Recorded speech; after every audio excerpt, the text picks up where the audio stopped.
Són també unes paraules que tracen un retrat de com és Déu.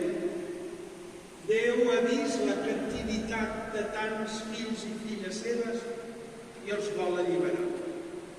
D'aquesta manera el retrat de Déu és un retrat d'un Déu redemptor, alliberador, un Déu, el nostre, en definitiva, que pateix pels seus fills i per les seves filles i que els salva dels perills. També nosaltres, en les nostres vides, que estan plenes d'alegries, però també de moltes tristeses i de moltes proves, experimentem com Déu mateix ens allibera quan patim, quan Déu ens salva dels perills, quan Déu usa en nosaltres misericòrdia.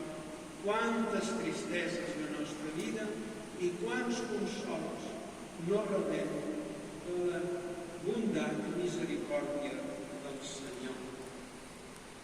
I més ara, quan el nostre món sembla que s'hagi enfollonit amb les guerres d'un cantó i de l'altre, no és només la nostra vida personal la que pateix, sinó la vida d'aquest món que necessita contínuament un món que estimem, que és el nostre.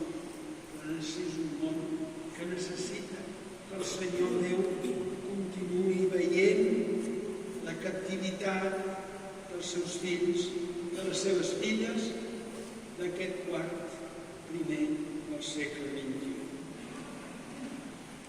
Aquestes mateixes idees s'expressen